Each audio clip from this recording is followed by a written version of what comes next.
Բարև այսօրվա իմ զրուցակիցն է Հայաստանի Հանրապետության ժողովրդավարական համախմբում գուսակցության հիմնադիր նախագահ Վարոն Սուրեն Պետրոսյանն է եւ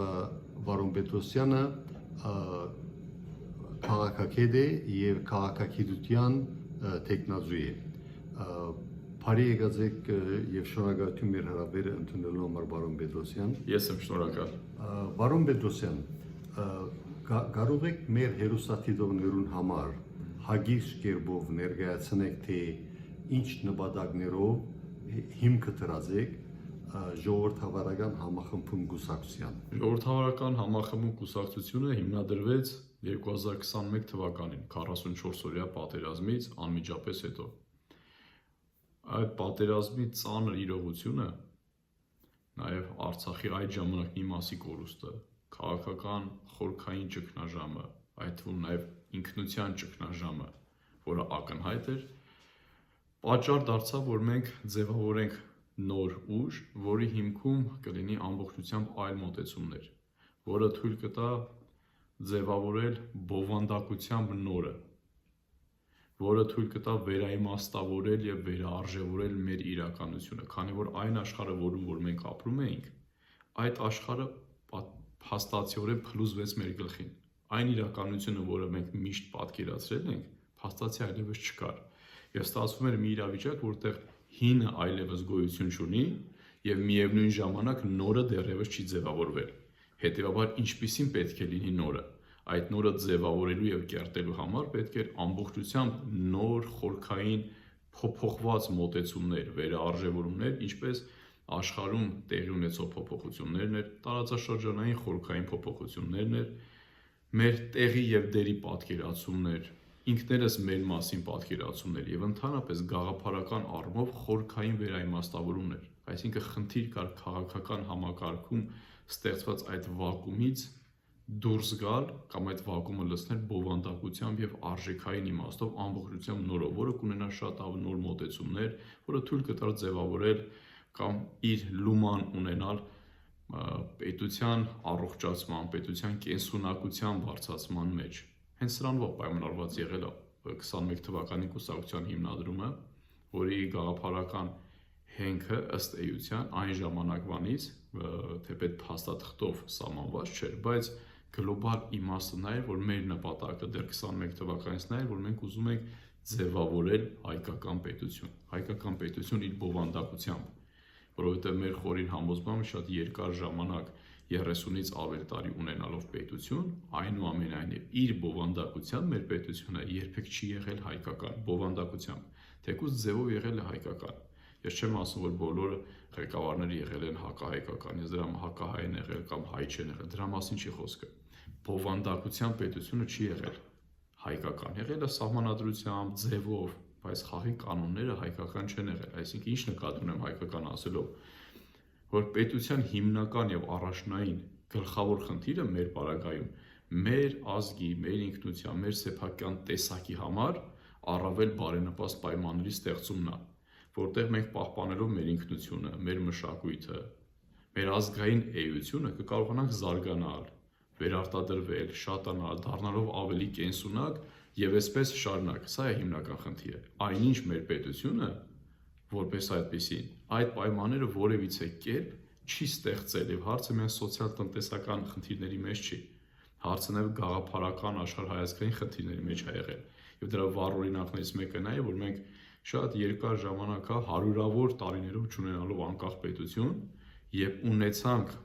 այդ պետությունը անկախ պետությունը որ մեր համար պատմական առումով կարելի ասել նաեւ վերջին 100-ամյակների շրջանում բացառիկ շանս ու հնարավորություն էր փոխարեն մենք կարողանանք այդ պետությունից կերտել համահայկական պետություն որը բոլոր հայերի տունը կլներ որտեղ բոլոր հայերի անգամ մտավոր ներուժը կծառայեր Հայաստանի Հանրապետությանը որը նաեւ կսպասարկեր նաև Սփյուռքը,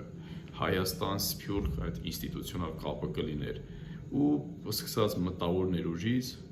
գիտությունից, կրթությունից, մշակույթից, որևիցե մեկը չի կարող ասի, որ մեր մշակույթը շարունակել է մնալ գլոբալ առումով հայկական, որևիցե մեկը չի կարող ասել, որ մենք ունեցել ենք գիտություն, որովհետև փոքր պետությունների պարագայում մենք երբեք չենք կարող շեշտը դնել քանակի վրա։ Մենք պետք է դնենք շեշտը որակի վրա, որովհետև մենք թվաքանակով բնականաբար փոքր ենք։ Իսկ որակ ապահովումը բացառապես մշակույթի, գիտության, կրթության ոլորտով։ Այնինչ ունենալով այդ պետությունը փոխարեն մենք կարողանանք լավագույն կադրերին, լավագույն մտավոր ներուժը կենտրոնացնել Հայաստանում, արեցինք ճիշտ հակառակը։ Մտավոր սերուցքը Հայաստանից ուղղակի գնաց եւ այնպիսի տպավորություն էր, որ Հայաստանի իշխանությունները բոլորը խրախուսել են, որ այդ արժեքավոր մարդիկ լքեն Հայաստանը։ Ոչ միայն չեն կարողացել պահպանել այդ մարդկանց Հայաստանում, նաեւ ներգաղթ կազմակերպել, այլև խրախուսել են այդ մարդկանց հեռացումը։ Իսկ եթե այդ մարդիկ չկան, էլիտաները չկան, այդ սերուցքը չկա, մշակութային, գիտական, կրթական եւ այլն, պետությունը կորցնում է իր բովանդակությունը։ Ինքը կարող է լինել պետություն, բայց իր ազգային էությունը, ինչի համար որ պետք է պետություն ունենալ, կորում է։ Եթե կորում է, ուրեմն այդտեղ նաեւ վերանում է պետություն ունենալու իմաստը որպես այդպիսի։ Դուք նշեցիք 2020 թվականի 44 օրյայի արհավիրքային ազգային աղետի վերաբերյալ եղելությունը եւ նաեւ նշեցիք թե ամիջապես 44 օրյա հագահայ հարցակումեն յետքն է որ ժողովրդավարական համախմբում կուսակցությունը կյանքի գոչված է ուրեմն ակնարկելով 2020 թվականի 44 օրյա հագահայ թերորիստական հարցակումին ես պատերազմի դիչի գոչեի որովհետեւ ըստ երևույթին հետո արդեն հստակ դարձավ որ հագահայ թերորիստական հարցակումը ըստ երևույթին նախաձեռնված է համախառն չանքերով մի քանի պետություններու պլյուս ահաբեկչական խմբավորումը Դաեշը, որ անգլերեն ISIS կգոչվի, ուրեմն այդ մեղսագից պետությունները ըստ երևույթին սկիզբը հայտնի էր որպես Ադրբեջանը, Թուրքիան եւ Պակիստանը եւ պլյուս Դաեշը, ISIS-ը, այսինքն ահաբեկչական խմբավորումը։ Հետո մեջտեղ ելավ, որ նաեւ Իսրայելը մասնակից եղած է եւ ապշեցուցիչ երևույթ ամբողջ աշխարհի հայության համար Ռուսաստանն ըստ երևույթին մասնակից եղած է եւ պետք է ասել, որ նաեւ ապշահար եղանք այն պահին, երբ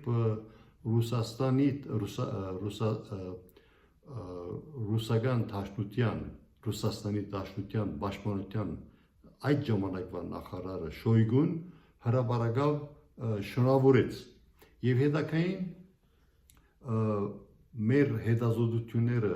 շարունակելով մեր ասելով կհասկանամ ես ու իմ նման հետազոտող լրագրողներ մեր աշխատանքները շարունակեցինք հետո բանից դուրս եկավ որ ըստ երևույթին միջազգային թավադության թիրախ դարձած է ոչ միայն Արցախը, այլ նաև Հայաստանը եւ նաև ներքին թավադանության ինչ է ծեր գարձիկը եւ ինչ են ծեր դեղեցությունները այդ մասին արդյոք եթե ներքին թավադանություն չկործադրվեր Արցախի հայությունը եւ Հայաստանի հայությունը այսպիսի ծանր բարդություն կգրեին կամ մի փոքր սկզբից ի սկզբանե Արցախը ազատագրելուց հետո 1994 թվականից ի վեր փաստացի ստացվեց այնպես որ ազատագրելուց անմիջապես հետո դրվեց Արցախի հանձնման հիմքերը շատ կարևոր է փաստացի 94 թվականից հետո երբ դրանից անմիջապես հետո 1-2 տարի հետո առաջին նախագահը ասաց որ ըստ էության դա վերին ացիաները պետք է որոշեն Արցախի ճակատագիրը այսինքն այստեղ շատ կարևոր քաղաքակրթական մոտեցում կա ազգը որը շատ երկար ժամանակ հաղթանակներ չեր ունեցել փաստացի կարողացավ տանել ազգային հաղթանակ ազատագրելով Արցախը եւ սա շատ կարևոր հանգամանք էր որից հետո հայ ազգը կարողացավ եւ տեսա որ իր ճակատագրի մեջ ինքը ունի բացառիկ դեր այդ գիտակցումը յուրաքանչյուր ազգի համար ունի առանցքային նշանակություն որ ինքը պատմության մեջ սուբյեկտ է եւ ոչ թե օբյեկտ եւ ինքը դուրս եկավ այն կեղծ օրակարգից որ ամեն ինչ մեր փոխարեն որոշված է մեր փոխարեն մեծերը արդեն որոշել են եւ մենք պետք է այդ օրակարգը ուղղակի ընդունենք եւ հարմարվենք այս միֆի մտայնության հաղթահարումը յուրաքանչյուր ազգի համար կենսական նշանակություն ունի։ Եթե ազգը իրեն չի գիտակցում պատմության սուբյեկտ, պատմության ավանգարդ իր մասով, ապա այդ ազգերը դատապարտված են։ Այնինչ հաղթանակից հետո, երբ որ պետք էր այդ ամենը շատ ավելի երկրաչափական պրոգրեսիվ զարգացնել, իհարկե ոչ թե պաթոսով, այլ այդ հաջողությունը զարգացնել,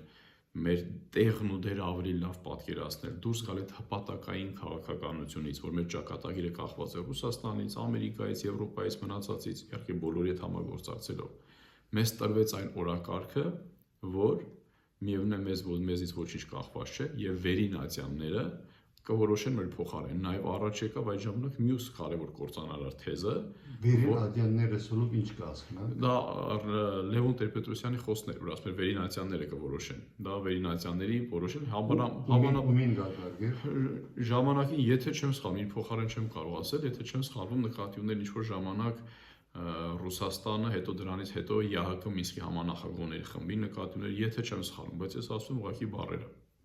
Եվ դրանից հետո նաև գործադրվեց մյուս կործանարար օրակարգը, ասելով, որ ազգային գաղափարախոսությունը կեղծ կատեգորիա է։ Սա անգամ գիտական առումով, ես որպես քաղաքագետ դա կարող եմ փաստել, ամենաանհեթեթ միտքն էր, որը հնարավոր էր ուղղակի ասել քաղաքական տեսանկյունից չվիրավորելով որևիցե մեկին անձնապես։ Այսինքն այս իմաստով գլոբալ իմաստով եմ ասում հիմքերը դրվեց դրա, ոչ թե իրավական, ոչ թե ռազմական, քաղաքակրթական իմաստով հիմքերը դրվեց։ Եվ ամենակարևորը այս ողջ ժամանակահատվածում մենք պատկերացրել ենք, որ Արցախի հիմնախնդիրը կարող է լուծվել իրավական եւ տեխնիկական միջոցներով։ Այսինքն խնդիրը իրավական եւ տեխնիկական է։ Այսինքն մենք լավ բանակցենք միջազգային հանրության հետ այդ իրավական տեխնիկայի շրջանակներում եւ Արցախի խնդիրը հնարավոր կլինի լուծել կամ պահպանել ստատուս քվոն։ Այնինչ աշխարհաքաղաքական գործընթացներում երբեք իրավական կոմպոնենտը չի եղել վճռորոշ կամ զսպող, եթե եղել է ուժերի բալանսի խախտում։ Այդ ժամանակահատվածում էականորեն ուժերի բալանսը խախտվել է։ Մենք իբր թե մանևրել ենք միջազգային հարաբերություններում, ԵԱՀԿ Մինսկի համանախագահների խմբի շրջանակներում, իբր թե դիվանագիտություն ենք իրականացրել, այնինչ այդ ողջ ժամանակահատվածը Ադրբեջանը հզորացել է, ամրապնդելով փաստացի գետնի վրա իր դիրքերը բոլոր գերտերությունների հետ, ձեռք բերելով նաև կոնսենսուս Արցախի, ինչպես նաև դուք ասացիք, ոչ միայն պատերազմական, այլև տերորիստական հարձակման համար, ձեռք բերել կոնսենսուս։ Իսկ այդ ժամանակահատվածում Հայաստանի իշխանությունը պարզապես մսխել է ողջ ազգային ներուժը, պետական, ազգային ներուժ եւ հույսը դնելով միայն դիվանագիտական, այսպես ասած, ճարպկության վրա, չիմանալով, որ դիվանագիտական ճարպկություն հնարավոր չէ, եթե պետությունը որպես այդպեսին չունի կարողություն, որտեղ վերջին փուլում միևնույնն է, ուժերի բալանսն է հարցը որոշում, ինչպես եղավ 2020 թվականին։ Իսկ այդ ժամանակահատվածում Ադրբեջանը ունեցավ եւ ուժերի գերակշռում, միևնույն ժամանակ կարողացավ դա օգտագործելով նաեւ միջազգային հարթությունում նաեւ ապահովել դրա լեգիտիմությունը։ Եվ այդ ժամանակ, ինչպես մենք տեսանք, վճռական որևիցե բնականաբար բան չեղավ Ռուսաստանի կողմից, որը ռազմավարական դաշնակիցն է։ Դրանից բացի նաեւ բնականաբար չեղավ ԵԱՀԿ Մինսկի համանախագահող մյուս պետությունների կողմից։ Սա էլ է շատ կարևոր, որովհետև տեսեք, Մինսկի համանախագահողների խումբը ըստ էության ձևավորված է հետևյալ տրամաբանությամբ. ՄԱԿ-ի անվտանգության մշտական խորհրդի 5 ներկայացուցիչներից, խորհրդի 5 մշտական ներկայացուցիչներից 3 հզորագույն գերտերություններ ընտրվել են, այսպես ասած, մեր տարածաշրջանի այս կարևոր առանցքային խնդրի լուծում տալու համար, ճիշտ է։ Ֆրանսիա, Ռուսաստան, Միացյալ Նահանգներ։ Եվ այսօր շատերը ասում են, գիտեք, ինչ ժամանակին Արցախը միևնույնն է ճանաչում են միջազգային հանրությունը որպես Ադրբեջանի մաս, դա լրջագույն անհեթեթություն է։ Անգամ ՄԱԿ-ի ռեզոլյուցիաները, այդ 4 ռեզոլյուցիաները շատերը անգամ չեն կարդացել, չեն պատկերացնում այնտեղ ինչա գրված։ Անգամ այդ ռեզոլյուցիաների մեջ գրված չի եղել Հայաստանի բանակ կամ Հայաստան գրված եղել Armenian Forces եւ այլն, բայց ոչ Հայաստանի Հանրապետության եւ այլն։ Բայց չեմ ուզում այդ իրավական տեխնիկային անդրադառնալ։ Ասացիս իմաստը որն է, որ Արցախի խնդիրը եղել է վիճելի, այսինքն այստեղ չի եղել պարզ ճշմարտություն, որ Արցախը Ադրբեջանին է պատկանում։ Եթե Ադրբեջանն էր պատկանում, աշխարհի 3 գերհզոր միջուկային գերտերությունները հավաքվում էին ինչի համար, որ Հայաստանին համոզեին, խնդրեին վերականգնել միջազգային իրավունքը, բնականաբար ոչ։ Այսինքն այդտեղ կար թնջուկ, կար խնդիր, եւ այդ գերտերությունները հավաքվել են, որ այդ խնդիրը լուծեին, հաշվի առնելով ԵԱՀԿ Մինսկի համանախագահողների 3 կարևոր սկզբունքները՝ ուժի եւ ուժի սպառնալիքի բացակայությունը, տարածքային ամբողջականությունը եւ ազգերի ինքնորոշում, այդ սկզբունքների։ Եվ այդ 3 պետությունը այդ սկզբունքների երաշխավորողն են եղել։ Բայց մենք տեսանք, որ 2020 թվականին ոչ միայն Ռուսաստանի Դաշնությունը, այլև ԵԱՀԿ Մինսկի համանախագահողների խումբը, որոնք հենց դրա համար ունեն, դրա համար էին ստացել մանդատը, որևիցե բան այդպես չարեցին, չմիջամտեցին, որովհետև Ադրբեջանը փաստացի գետնի վրա հզորանալով կարողացել էր նաև ձեռք բերել այդ փոխհամաձայնությունը, կոնսենսուսը։ Բազմաթիվ հավաստի աղբյուրներ կնշեն, որ հակառակ որ Ադրբեջանը իրավախախտում կատարեց եւ ուժի բռնի ուժի թիմեց, որբեսի վերստին ասենք բռնակրավի Արցախը եւ այդ կորզողությունը կատարեց դժբախտաբար իր հետ մեղսագից ունենալով ներքին 5-րդ շարասյան թավաճանական կորզունեությունը կատարողները եւ նաեւ Ռուսաստանի Դաշնության թավաթիր չագերդյալ Թաշնակցի բահվածքը, որ ըստ երևույթին ոչ միայն 2020 թվին 44 օրյային թիկունքից թաշունա արեց հայկական պետականությանը երկու հանրապետություններին եւ Արցախի եւ Հայաստանի, այլ նաեւ մենք որ սկսանք ավելի խորանալ բաղմության աղբյուրները բրբդելով իմացանք, որ ըստ երևույթին համակարգված ցարական Ռուսաստանի ժամանակին սկսած սովետական Ռուսաստանի ժամանակ նույնպես եւ այս ներկա ժամանակներում ռուսական Դաշնության համակարգված քաղաքականությունը ըստ երևույթին այն եղած է եւ կշարունակվի ըլլալ, որ հայկական հողատարածքները միշտ ձախու հանած է մեր հարևաններին ի վնաս ասենք Հայաստանի հայրենի մեր հայրենակիցներուն ինչ է ծեր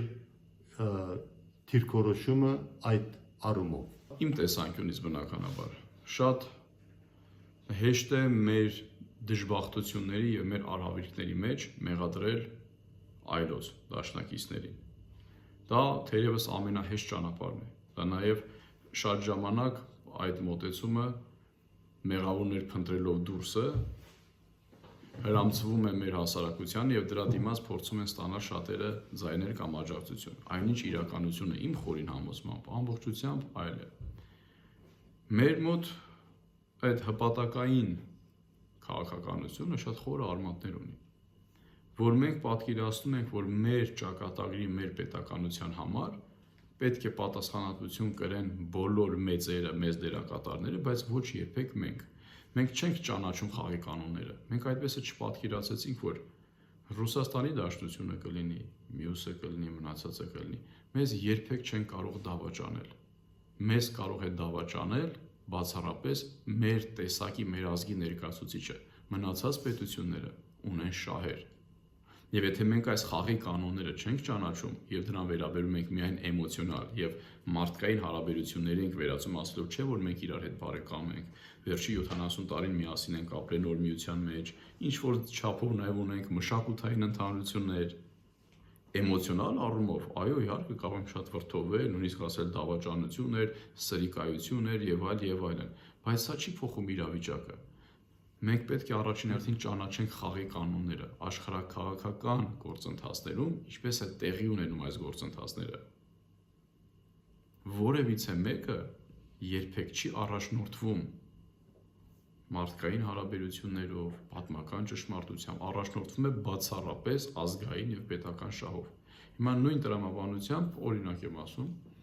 Ես նախ ասեմ, որ չստացվի, այլ խուսանավում են դրանից, այո, Արցախում ռուս խաղապահների դուրս գալը բնականաբար ծայրահեղ այն թույլատրելի է, նաև եւ այդ Արցախի հանձնման մեջ կոնսենսուսի մեջ նաև բնականաբար ռուսական կողմն է, ինչպես նաև մնացած կողմերը,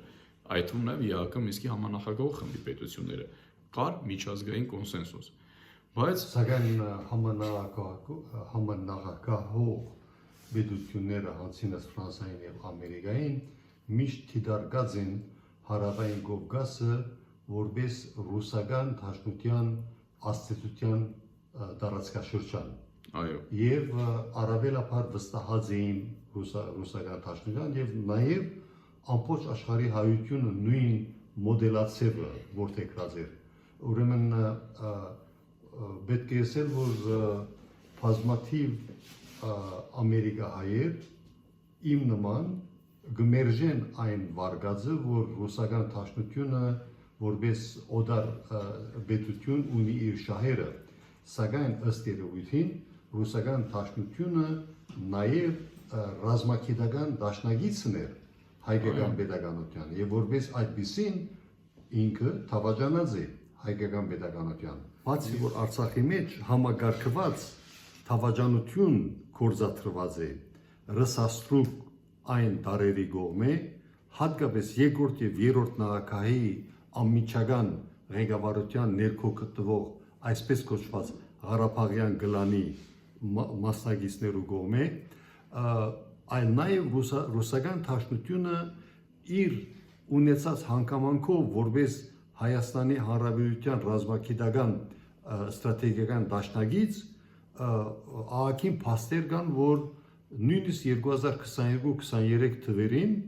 ռուսական սահմանաբահ զորքերը այդ ժամանակվա Սև լիճի շրջանից քիչերանց հետ կանգնած են եւ իրենց հանգիստ փոխարինած են ազերիական ռազմական ուժերը ուրեմն ծեր հստակ դիրքորոշումը ինչ է այս փաստերի արգայության արդյունք եւ ինչպես կարելի է բնութագրել Ղարաբաղյան գլանի բահվածքը եթե ոչ թավաջանական ճիշտ է մենք պետք է որ կենտրոնանանք մեր ներքին խոհանոցի վրա եւ մեր փաստաթողումները փնտրենք ներքին ճակատի վրա ես լրիվ համաձայն եմ բայց միևնույն ժամանակ պետք է որ մեր ժողովուրդը պատասխանատու բռնի այն դաշնագիցին որ երկար տարիներ այն դպավորությունը ստեղծած էր որ Հայաստանի Հանրապետության եւ հայ ժողովրդին այս տարածքաշրջանին ներս վստահելի դաշնագիցն է սակայն դժբախտաբար թավաջանեց ինչ վերաբերում է մեր ներքին համակարգին քաղաքական իշխանությանը ես դրա մասին բազմիցս ասել եմ որ չեմ կարող ասել խորքային առօրինակ որ պետության շահերն է սպասարկել հիմնականում բայց կարող եմ գոնե իմ համար մի բան փաստել, որ նրանք երբեք Հայաստանի Հանրապետության շահերը չեն սպասարկել, բայց թե ումն են սպասարկել, այդքան է վստահ չեմ։ Այդ ծանր իրականությունը ոչ թե պետք է մեզ վրա թողի էմոցիոնալ միայն հետք, որ մենք ասենք, գիտեք, այս պետությունը մեզ դավաճանեց, այո, պայմանավորվածություններ խախտեց, ռազմավարական դաշնակցի պարտավորությունները չիրականացվեցին, դա պետք է ֆիքսել։ Սև լճի օրինակը երբ որ Հայաստանի Հանրապետությունը դիմեց հապկին պաշտպանելու ինքնիշխան տարածքը, Ռուսաստանի Դաշնությանը հապկը ավելի ճիշտ, ասեց, որ մենք չենք կարող պաշտպանել, որովհետև դելիմիտացված, դեմարկացված չի, որը ըստ էության բնականաբար անհեթեթություն էր, ապա եթե դելիմիտացված եւ դեմարկացված չէ, ինչի հիման վրա է Հայաստանի Հանրապետությունը օրինակ անդամակցում կամ որն է Հայաստանի Հանրապետությունը, որը անդամակցում է օրինակ հապկին։ Բայց իմ ասած ամենևին էլ բնականաբար սրա մասին չէ։ Մենք պետք է սրանից դասեր քաղենք, իհարկե պետք է դասեր քաղենք, բայց եթե այս նույն տրամաբանությամբ մենք շարժվենք, օրինակ կարող ենք վերադառնալ մոտ 100 տարի առաջ, պայմանական եմ ասում։ 1920 թվական, երբ Կիլիկիայում հայերի անվտանգության երաշխիքները տվեցին բացառապես ֆրանսիացիները, եւ նաեւ շատերը վերադարձան Կիլիկիա, հենց միայն ֆրանսիացիների բարձրագույն ղեկավարության երաշխիքներով։ Այնինչ մեկ օրվա ընթացքում ֆրանսիացիները թուրքերի հետ ձեռք բերելով պայմանավորվածություն ձիերի սմբակների տակ խփեցին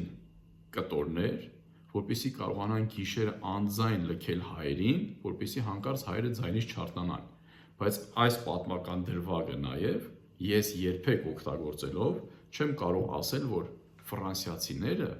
մեզ դավաճանեցին։ Ֆրանսիացիները մեր դավաճան։ Այո, ես կարող եմ հաշվի առնել պատմական իրողություն եւ սրանից դասեր քաղել։ Հասկանալ, որ որևիցե մեկը երբեք անգամ ռազմավարական դաշնակցային պարտավորությունները չի անելու, եթե շահերը այդ պահին այլտեղ համընկան։ Հիմա կարևոր է, որ մենք կարողանանք մեզնից այդ ներուժը ներկայացնենք, որ ռազմավարական դաշնակից կլինի, թե այլ գերտերություն կլինի, կարողանանք մեր շահերը նրանց հետ համադրենք, որովհետև վերջին հաշվով խնդիրները լուծվում են շահերի համադրմամբ։ Նույն պատմություն, նույն օրինակը այս իրավիճակում։ Միացյալ Նահանգների օրինակը Գրենլանդիայի հետ կապված Դանիայի կարելի է ասել Դանիան ՆԱՏՕ-ի հիմնադիր անդամ է, Եվրոմիության հիմնադիր անդամ է։ Այդ կառույցների առանցքը, որպես այդպեսին, Միացյալ Նահանգներն են, որը եւ պետք է երաշխավորի։ Միացյալ Նահանգները ասում են, եթե Դանիան, Գրենլանդիան չվաճառի, մենք չենք բացառում ռազմական ուժի կիրառում։ Բարոն Պետրոսյան, ես շատ ուրախ եմ, որ բազմակողմանի դեղեցություններին կդիրապետեք, սակայն եկեք մենք վերադառնանք մեր իսկական թեմային։ Չեք խորիր, որ անհետեթություն է, ուղղակի անհետեթություն է, երբ մի կողմից Սևլիջը եւ Վարդենիսի շրջանը թավաճանապար, թավատրապար կհանձնեն ուրեմն ազերի ռազմական ուժերին եւ Հայաստանը գտիմի ՀԱԲԳ-ին եւ ռուսական դաշնյան, որ իրենց բարդականությունը իրականացնեն եւ ռուսական դաշնությունը գսե դելիմիտացիա չի գա, սահմանազատում չի եղած, դրա համար մենք չենք կողմնորոշված, սակայն մյուս կողմեն ռուսական դաշնության հլու հնազանդ կորձակալը Փակրատ Սրբազանը դելիմիտացիայի կորձընթացի որպես ընդդիմություն Սրբազան շարժումը կսկսի մինչ սարեցնելով իբրև թե իր հոգևորականի կարգավիճակը եւ ռուսական նույն ինքը ռուսական դաշնության հովանավորչությամբ գաշխատի սաբոտաժնել, գաշխատի ամեն կերպ ուղեգորույս դարձնել եւ ցահողեցնել դելիմիտացիայի այդ աշխատանքները, որ սկսած էին Դավուշի շրջանին։ Ինչ է ձեր կարծիքը այս եղելության մասին։ Տեսեք, ես պատմական օրինակները որ բերեցի, ես ոչ թե ցույց է տալիս, որ տեղյակ եմ այդ օրինակ, այլ ես օրենքներ, պատմական օրենքներ։ Գարդ մեջբերումը կատարեմ։ Ես որպես Գիլիգիա, ասենք Գիլիգիո մայրաքաղաք Սիսի փնիկ հայերի սերած որպես հայ, ես չեմ ընդունում, որ Ֆրանսայի կառավարությունը 1921-ին չթավաճանեց։ Այն ժամանակվա կառավարությունը գդրականապես թավաճանեց հայության, սակայն ես հիմա ուրախ եմ, որ ֆրանսական պետությունը ավելի սրտացավ դաշնակից է Հայաստանի Հանրապետության, ուրեմն հիմա կսպասեմ ձեր արձագանքին, որ ինչպես անհետեթություն է, ինչպեսի անհետեթություն է, երբ մեկ կողմեն դելիմիտացիայի պատճառով բادرվագիտակ Սևլիջը կհանձնեն, մյուս կողմեն իրենց ամիջական կորձակալը Փակրատ Սրբազանը դելիմիտացիայի սաբոտաժի համար Սրբազան շարժումը կսկսի։ Տեսեք, հերթականությամբ կամ մի քանի կարևոր հարցերի անդրադարձակ։ Երբ տեսեք դուք ասացիք, որ ես Ֆրանսիայի այդ արարքը կրկին համարում ենք դավաճանություն, ուղղակի մեր երևույթների բնութագրումներն են տարբեր։ Ես լինելով քաղաքագետ եւ լինելով համոզված եւ վստահ, որ մեզ ոչ ոք չի կարող դավաճանել բացի ինքներս մեզնից, այսինքն այդ մարդը պիտի լինի մեր ազգակիցը, որ մեզ դավաճանի։ Եթե չէ, ապա նա ունի շահ համընկավ գործելու այդ կերպ։ Սա պատմական օրենքն է։ Ազգակիցը չէ, որ գրնա դավաճանել, գրնա 7 նոդար ոչ հայը, եթե քո համար լավ ընկեր ջանցած ես, պետք է որ ընդունիք, որ այդ անձնա կարող է դավաճանել։ Եթե դաշնակից է, եթե լավ ընկեր է, եւ թիգունքից կտաշունարը ուրեմն դավաճան է։ Պետք չէ որ մենք դադամսենք այդ բարի վրա։ Տեսեք դրանք կարող ենք ինչի ես դրա հետ համաձայն չեմ, որովհետև քաղաքական աշխարհակաղակականության մեջ չկան երբեք բարեկամներ, կամ բացառապես միայն շահեր։ Բացի դաշնագիցներից, եւ որ թեման կվերապերի դաշնագիցի, ուրեմն շահերը համընկած են, պետք է որ դաշնագիցը նախորդ դեղյակ պահի, որ մեր շահերը, պետական շահերը փոխվում են,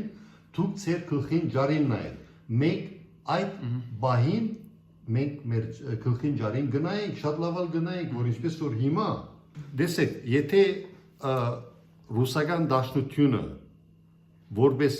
ասենք քաղաքակետ կամ պատմակետ գխորիկ որ մեզ չտավաժանեց, ես գդրականապես հագարակ եմ այդ մտքին, որովհետև ռուսական դաշնությունը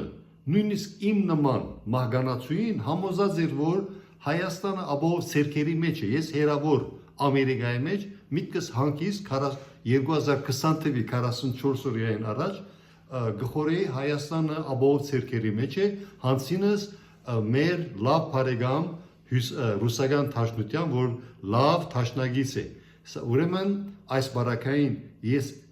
ոնց կկարողանամ փնութակրել ռուսական դաշնության բահվածքը 2020 թվականի 44 օրյայի արդիվ 2022 թվին երբ արհեստական պատճառներով Ադրբեջանին թույլատրեց Արցախը շրջափակման բլոկադայի տակ պահել եւ 2023 թվականի սեպտեմբերի 19-ին ռուսական դաշնության իբրև թե խաղաղ զորքերի աչքերի առջև ներխուժեց Արցախ եւ շարքը շատ երկար է դժբախտաբար։ Ես հիմա հերթականության մաս եմ, բայց նաև նախորդ հարցին եմ պատասխանեմ, որ չստացվի, որ հարցից խուսափել եմ։ Այն, որ մենք հավատում ենք եւ մեր համար թեկուզ դաշնակցի, թեկուզ այլ պետության խոսքերը մեր համար կարող է լինել վստահության աղբյուր եւ սփոփանք, դա այդ պետության մեղքը կամ պատասխանատվությունը չի, դա մեր մեղքն է, մեր պատասխանատվությունն է բացառապես, որովհետեւ մենք կրկին չենք ճանաչում խաղի կանոնները, մենք պատմությունից դասեր չենք քաղում, որ երբեք ոչ մի պարագային պատմության մեջ չի եղել ժամանակահատված, որտեղ պետությունները չշարժվեն բացառապես շահով, եւ եթե այդ շահը փոխվել է անգամ մեկ գիշերվա ընթացքում, իրենք շարժվել են շահով եւ անգամ պետք է եղել, ինչպես դուք եք ասում, դավաճանել են դաշնակցին, բայց խաղի կանոններն են այդպես եղել։ Մարդկա եւ այդպես է։ Մարդկային առումով դա ընդունելի է։ Ոչ, ռուսական դաշնության արարքը դատապարտելի բնականաբար, ռազմավարական դաշնակցության պարտավորությունները չի կատարել բնականաբար։ Բոլորը եւ դա վերաբերում է բոլորին։ Դե համար ես ասացի, որ անգամ Ֆրանսիայի պարագայում ես երբեք Ֆրանսիային, այսինքն ես կողմնապահություն չեմ անում Ռուսաստանի պարագայում, անգամ Ֆրանսիային ես երբեք չեմ անվանել դավաճան, որ 2021 թվականին մեզ դավաճանեց։ Այո, շահերը փոխվել է, դա մեր խնդիրն է, որ մենք չենք կարողացել պատկերացնել այդ խաղի կանոնները։ Նույն տրամաբանությամբ ավելի անձնական օրինակ, անձնական չէ, մարդու վրա օրինակը բերեմ։ Ցեղասպանության նախորդին Գրիգոր Զոհրաբը Թայրատ Փաշայի հետ նարդի էր խաղում տունը։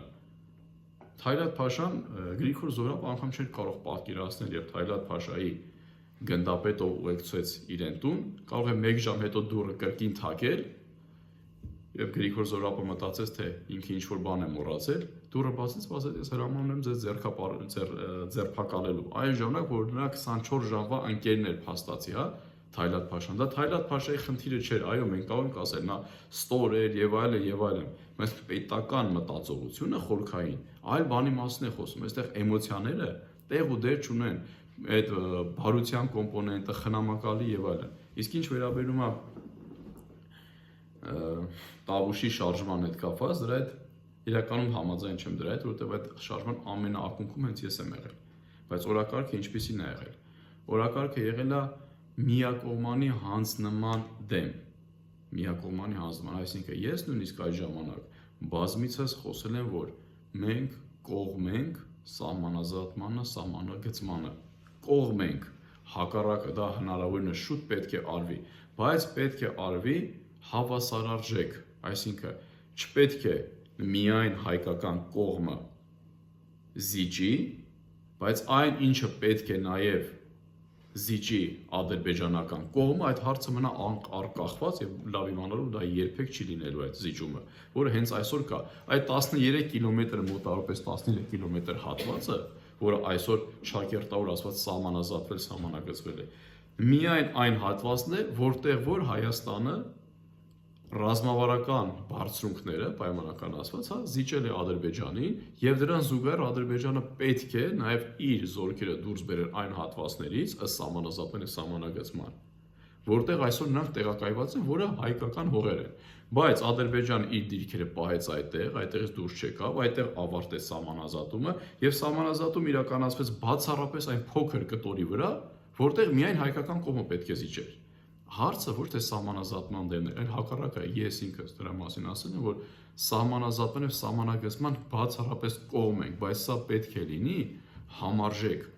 Ու նաեւ պետք է լիներ, որ ասենք քանի կիլոմետր հատվածն է սահմանազատում, սահմանագծվում, ինչի միայն այն հատվածը, միայն Հայաստանի Հանրապետության մասին չի խոսքը գնում, երկայնքի մասին չի խոսքը գնում։ Ու անգամ քարտեզ չկար, որ գիտեք, չենք ասում մի անգամի սահմանագծի, ասենք խնդրում ենք բազմիցս մենք դիմել ենք նաև կառավարության իշխանությանը, ասելով պատկան մարմիններին, ասելով խնդրում ենք տրամադրեք այն հատվածը, որը նախատեսվում է ընդհանրապես սահմանազատել եւ սահմանագծել։ Դրա մասին եւ ինչ քարտեզի հիման վրա պետք է սահմանազատվի։ Լավ, իսկ ինչ կվերապերի այն փաստին, որ ռուսական դաշնության կորձելացևը սև լճի հետ կապված դա էլ է սահմանազատում եւ ինչու ռուսական դաշնության այդ վատ արարքը չեք քննադատել, չեք դադարել։ Ես կարծում եմ եւի տեղյակ չեք այդ արարքները, ինչպես դուք եք ասում։ Ամեն առաջինից ես եմ քննադատել, ամեն առաջինից, բայց նաեւ չեմ քննադատել միայն ռուսական կողմին, նաեւ քննադատել եմ հայկական կողմին, որովհետեւ դա այնուամենայնիվ մեր հողն է։ Ռուսաստանի Դաշնությունը իր պարտավորությունները կատարել է այդտեղ, բնականաբար ոչ, ես քիչ առաջ էլ ասեցի։ Դրանով նաև խուսափել է եւ նույնիսկ անհեթեթ հիմնավորում ա բերել, որը քիչ առաջ ես ասեցի, չէ՞ որ սահմանազատված եւ սահմանագծված չի, եւ եւս մեկ անգամ կրկնեմ, եթե սահմանազատված եւ սահմանագծված չի, մենք ինչ սահմաններով ենք հապկաանդամ, օրինակ։ Այսինքն դա անհեթեթություն է,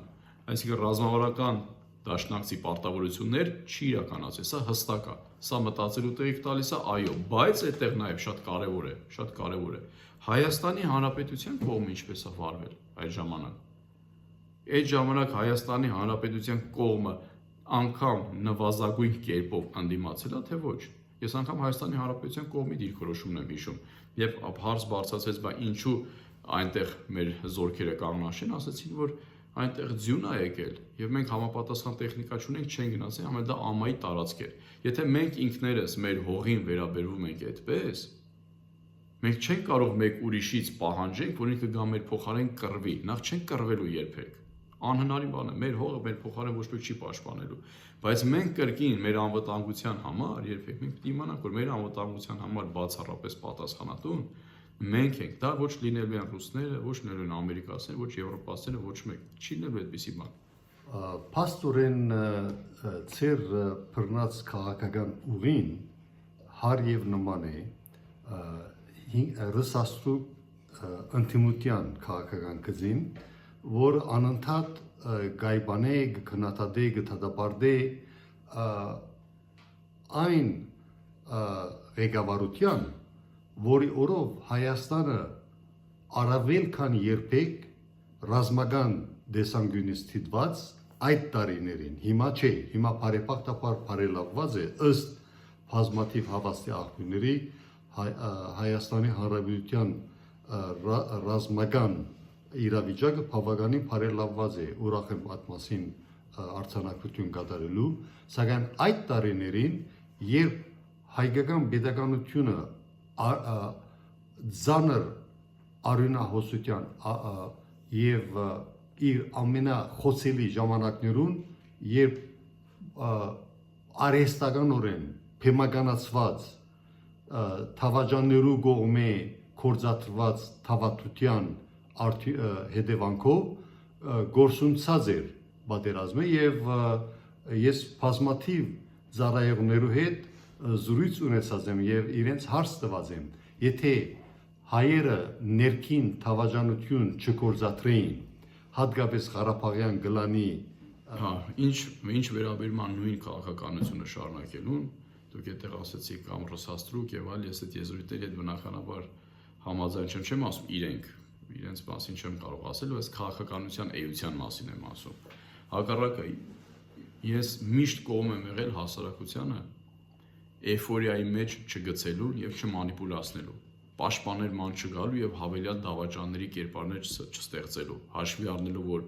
բացառապես մեր ճակատագրի պատասխանատուն մենք ենք։ Սա խաղի կանոնները ճանաչելուն է միտված եղել ես։ Իմ խոսքը միշտ։ Ու դրա համար եմ ասել, երբեք պետք չի հրապուրվել ոչ Ռուսաստանի Դաշնությունով, ոչ մյուսով, ոչ մյուսով։ Այդ հիմա շատերը մտածում են, որ ասելով գիտեք, պայմանական, հա, Ռուսաստանի Դաշնությունը մեր անվտանգության երաշխավորն էր։ Մենք հիմա փոխում ենք անվտանգության երաշխավորը Միացյալ Նահանգներ կամ Եվրոպա, մենք ավելի լավ ենք ապրում։ Իմ ասել է փոխել չփոխելու մեջ չի։ Իմ ասել այդ մտայնությունից դուրս գալն է, որ մեր այդ սխալ պատկերացումները պետք է հիմնովին փոխվի։ Նույն այն ժամանակ, երբ շատերը կարծում են դեռ Ռուսաստանի Դաշնությունը Հայաստանի անվտանգության բացարձակ երաշխավորն է, նույն այն ժամանակ տարիներ առաջ ես մշտապես ասել եմ, որ սա կոչվում է հպատակային քաղաքականություն։ Ձեր համար դաշնակից եւ պաշտպան չեն լինելու։ Այն ժամանակ, երբ դեռ այդ միֆերը քանդված չէր, այդ ժամանակ առաջիններից մեկը ես եմ ասել։ Այսինքն իմ ասելիքը նրանում է, որ հարցը միայն դավաճան փնտրել չի, այս ժամանակ էլ եմ իրականությունը ասել, բայց նաեւ չեմ ասել, որ եթե իրան չենք ընկալում որպես ռազմական դաշնակից, ապա եկեք իրենից հրաժարվենք, փնտրենք մեկ ուրիշին։ Ասել եմ, ոչ, պետք է հավասարարժեք հարաբերությունները պահել եւ առաջնորդվել ամենակարևոր սկզբունքով չլինել հակառուս, չլինել հակաարևմտյան եւ կարող շատ վտանգավոր բան եմ հիմա ասում, բայց անգամ չլինել հակաթուրքական այս փուլում, հակադրբեջանականի մասին չի, որովհետեւ մենք գտնում ենք շատ խոցելի փուլում իրավիճակում եւ այդ հակայի քաղաքականությունը մեզ համար շատ թանկ կարող է նստել, երբ մենք առաջնորդենք էմոցիաներով եւ այդ կարող է սովորական քաղաքացիները դրան մեկս ավելի դավաճանություն ասի, ծայրահեղ դավաճանություն եւ այլն, բայց այն մարդիկ, ովքեր քաղաքականությամբ են զբաղվում, եւ այն մարդիկ, ովքեր հասարակությանը պետք է ավելի սթափ մոտեցումներ տրամադրեն, իրենք չպետք է ավելի սրեն այդ վիճակը, ավելի էմոցիոնալ սարքեն, եւ հակառակը ճիշտ པարզ իրականությանը հասարակությանը պետք է տրամադրել, որ մեզ համար ոչ մեկ չի լինելու անվտանգության երաշխավոր, չկա այդպիսի բան։ Եվ ես սա ասել եմ, եւս մեկ անգամ ասում որ շատ հստակ լինի, ես սա ասել եմ այն ժամանակ, երբ բոլորի մոտ այդ կարծրացած մտայնությունը կար, որ մենք կարող ենք ուղղակի նստել, վայելել մեր իրականությունը, սպառել եւ մսխել մեր պետական ռեսուրսները, միևնույնն է իմանալով, որ այս հողը ճակերտավոր ասած պատկանում է Ռուսաստանին եւ Ռուսաստանը կպաշտպանի։ Հենց այդ ժամանակվանից սկսած ես ասել եմ, որ դա հպատակային քաղաքականություն է, չի լինելու այդպիսի բան։ Վերջին տարիները ցույց տվին, որ ռուսական դաշնությունը ըստ երևույթին ատկանալ վստահելի դաշնակից չէ ոչ միայն Հայաստանի Հանրապետության համար, այլ նաև նույնիսկ Սիրիայի, Վենեսուելայի եւ հիմա արդեն կտեսնենք Իրանի բարակայինալ նույն ցև ըստ երևույթին ատկանալ վստահելի դաշնակից չէ եւ այն բեդությունները, որոնք իրենց ճակատագիրը գաբած էին Ռուսաստանին, ի պարտադություն այն բեդություններին, ովքեր ինտեգրացված են եւ սերտ կապեր ստեղծած են արևմուտքին հետ, հանցինս Ճապոնիային, Հարավային Կորեային, Թայվանին եւ բազմաթիվ այլ բեդություններ, իրենց իրավիճակը շեշտակի բարեփոխված է։ Հիմա անցնենք ընդառաջ։ Այս ներկա ժամանակներին Հայաստանյաց առաքելական եկեղեցին, որ բռնազավթված է, ռսաստրուկ, դուք այդ բառը չեք սիրել, բայց պիտի օգտագործենք ռսաստրուկ, Կարեկին B Գտրիչ Ներսեսյանի եւ իր գլանագիցների կողմէ, անցինս Փակրատ Սրբազանը, Մոսկվայի եզրասը Ներսեսյան, որ վերջերս ավելի հստակ դարձավ իր գործակալը լալը KGB-ի եւ հետակային ներկա ժամանակներում FSB-ի իր աշխարհական անունով Գարու Ներսեսյան, ուրեմն ըստ երևույթին ժամանակը եկած է բազմաթիվ Հայաստանյաց առաքելական եկեղեցու հետևորդներու համար ի հայրենի եւ իսպիրուս աշխարհի, որ ժամանակը եկած է որ Հայաստանյաց առաքելական եկեղեցին ազատագրվի եւ վերջ թրվի ցարական Ռուսաստանի ժամանակվանից հիմքը թրված հագա եկեղեցական քաղաքականության, որը գոչվի Բոլոժենիա, եւ դժբախտաբար մենք կխորենք, որ Հայաստանի վերանգախացում են ամիջապես յետքը Բոլոժենյան վերջ կգտնա, սակայն Գտրիչ Ներսեսյանի մայրաթորի բռնազավթումով այդ չարապաստիկ օրը հոկտեմբեր 27 1999-ին Բոլոժենյան վերականգնված է ստերովույթին եւ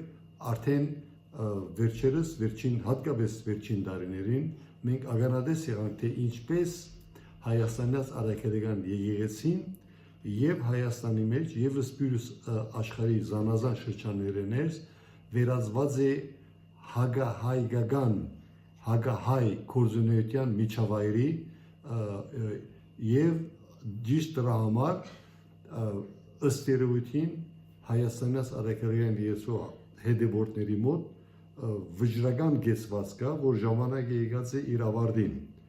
Գտրիչ Ներսեսյանի եւ Իրագլանի բռնազավթումին։ Ինչ է ծեր գեցվածքը։ Մեր կեցվածքը կտրականապես հակառակն է, կտրականապես։ Դա չի նշանակում, որ եկեղեցուն չկան խորքային խնդիրներ եւ միշտ եղել են, դա բոլոր եկեղեցիներում է կան։ Հռոմում էլ կան խորքային խնդիրներ, շատ խորքային խնդիրներ, բայց այդ ձևակերպմանը Միքայել Սրբազանը թերևս ամենալավն է պատասխանել, ասել է, եթե այդ խնդիրները անգամ կան, բայց դա նման է օվկիանոսի, օվկիանոսը չեք կարող մաքրել, օվկիանոսը ինքնամաքրվում է։ Եկեղեցուն անդրադառնալիս շատ ժամանակ ընդհանրապես չի կարելի մակերեսորեն այդ ամեն ինչը նայել եւ անձանց դերակատարումներով նայել։ Եկեղեցին մենք անգամ չունենալով պետություն եւ պետականություն հազարամյակից ավել ժամանակաշրջան, հարյուրամյակներով, միշտ մեր ինքնության պահպանման միշտ եղել է առանցքը, առանցքային դերակատարել, անկախ դրանից դրամ եղել են բնականաբար տարբեր խնդիրներ եւ այլն եւ այլն։ Ու այսօր էլ եկեղեցին առանցքային նշանակություն ունի, առանցքային նշանակություն։ Հետեւաբար եկեղեցուն մեջ նման մոտեցումները, նման կերպ մոտեցումները, խորքային իմ խորին ամոզան, դրան խորքային դատապարտելն եմ չի կարելի։ Եկեղեցուն բարեփոխումները աշխարհիկ իշխանության պատասխանատվության տակ չեն մեկ դրանք։ Երկրորդը եկեղեցին ամբողջությամբ այլ ինստիտուտ է, որը ըստ էության մեր ազգային ինքնության առանցքային սյուներից մեկն է, առանցքային սյուներից մեկը։ Եվ այդ ինստիտուտի վրա նման հարձակումները խորապես անթույլատրելի է, որովհետև հարձակվելով նաև եկեղեցու վրա դնենք մի կողմ այդ ամեն ինչը չեմ ուզում շատ մանրանալ։ Մենք եկեղեցուն զրկում ենք նաև ոգեղենականությունից, մենք պրիմիտիվ ասում ենք, դեսակրալիզացիա է տեղի ունենում եկեղեցու։ Եկեղեցին կրկնում եմ, անգամ բարեփոխելու ժամանակ դա իշխանության պատասխանատվությունը պարտավորությունը չի։ Անգամ օրինակ եմ ասում, չեմ ուզում, դրա շատ մանրամասն անդրադառնամ, օրինակ կաթոլիկ եկեղեցում, Վատիկանում, անգամ կան այդպիսի դեպքեր, անգամ անթույլատրելի, անգամ հանցագործություններ են տեղի ունենում, բայց դրա մասին անգամ հասարակությունը տեղյակ չի լինում, իհարկե, այսինքն այդտեղ դատապարտվում են եւ այլ, բայց արշավ եկեղեցու դեմ, որը քո ազգային ինքնության առանցքն է, անկախ նրանից ինչ որ մեկը կարող է հավանի վեհապարին կամ չհավանի եւ այլն, այդ խոսույթները, գործակալները եւ այլն, սա ուղղակի քանդում է մեր ազգային ինքնության առանցքային սյուները։ Բարոն Պետրոսյան, ես լիովին համաձայն եմ, որ եկեղեցին առանցքային առաքելություն ունի, սակայն եկեղեցին բռնազավթած սովետահոդ, սովետական քրե օլիգարխիկ մշակույթը ներկայացնող մարմնավորող Գտրիչ Ներսեսյանը եւ իր ամիջական կորձագիցները դեղ չունին այդ Հայաստանյաց առաքելական Սուրբ եկեղեցու հարգեն ներս եւ ժամանակը եկած է որ հանցինս ցեզ եւ հանցինս բազմաթիվ հայրենի իմ ասկագիցները իրենց ազատագրեն սովետական եւ ցարական ժամանակների բոլոժենիա հագա եկեղեցական քաղաքականությունից եւ միանան ազատ աշխարհի մեջ կորձող ժողովրդավարական հիմունքներով առաջնորդվող հայաստանյաց արաքելական եկեղեցու այն առողջ ընտանիքին, որովհետեւ վերջ տրվի այս բոլոժենիա կոչվածը եւ վերջ տրվի հայաստանյաց արաքելական եկեղեցու մանիպուլյացիոն չարաշահումը օդար երկրա կորձակալությունների կողմից։ Հիմա մեր հերոստազրույցի ամենավերջի եւ ամենակարևոր հարցը դուք որպես Հայաստանի քաղաքացի ինչ ակնկալիքներ ունիք 2026 թվականի հունիսի 7-ի համապետական ընտրություններին։ Այլ խոսքով Հայաստանի քաղաքացին ինչի եւ ինչի միջև պիտի ընտրե։ Իմ կարծիքով պետք է ընտրե գուբերնիայի ռուսական միութենական ռուսական ղեկավարության ներքո գործող գուբերնիայի ընդրանքին եւ հայկական pedagogical ինքնիշխանության, անկախության, պաշտպանության, տնտեսական փառքավաճման, անկախ թադայրավական համագարկի հզորացման օգտին։ Ձեր կարծիքը։ Նախքին բնորոշման էլի արձագանքենը, որպեսզի նաև հերոստատի մեզ դիտողներին նաև շատ բարձ լինի, ինչպես արդեն ասացի եկեղեցու վերաբերյալ մեր մոտեցումը, բայց եւս մեկ անգամ այդ ֆիքսեմ, որպես քաղաքական ուժ մենք հաշվի առնելով, որ կան բնականաբար խնդիրներ եկեղեցում, բնականաբար, բայց այնուամենայնիվ հաշվի առնելով այդ բոլոր խնդիրները, մենք այդ վարդապետության մեջ նաև չենք խառնվում ու մեր անվերապահ աջակցությունն ենք միշտ հայտնել եւ հայտնելու ենք հայ առաքելական Սուրբ եկեղեցուն։ Անվերապահ աջակցությունը, սա պետք է ֆիքսել։ Նույնիսկ եթե ղեկավարությունը քրեա օլիգարխիկ մշակույթի գործընկերներ են, հետևորդներ են, տեսեք, դրանք շատ սուբյեկտիվ կարծիքներ են, շատ սուբյեկտիվ կարծիքներ են։ Դուք կարող եք դրան այլ որակում տալ, մեկ ուրիշը այլ որակում տալ, բայց եկեղեցին այլ կառույց է։ Երբ ասեցիք ընտրություն կատարելու միջև, ենթադրվում էր, որ զարգացման գնացող կողմը դա ներկայ իշխանությունն է, մնացածը ռսաստրուկները, բայց մի բան փաստ է, որ պատմության մեջ ավելի Ռուսաստանից կախվածություն ունեցող իշխանություն, քան այս իշխանությունը երբեք չի եղել, ավելին։ Համար ընտրությունը լինելու է շատ պարզ։ Այս գլոբալ քաղաքական համակարգը, որի անբաժանելի մասն է եւս իշխանություն եւ նախկին իշխանություններ, դրանք նույն համակարգի մասնիկներն են, նույն համակարգի։ Ընտրությունը լինելու է կամ այս համակարգի մեջ, կամ այս համակարգից դուրս, որից հետո հնարավոր կլինի ձևավորել հայկական պետություն, այսինքն մարդիկ պետք է կարողանան իրենց ձայնը տալ թեկուզ համեմատաբար այն նոր ուժերին, որոնք այս քաղաքական համակարգից որակապես դուրս են։ Ըստ երևույթին անկախ մտածողներ եւ որոնց հերթին իմ նման մարդիկ խորապես գասկած ունին, թե այդ վարկածը, որ այս իշխանություններն ալ ռսաստրուկ շրջանագի մաս կգազմեն,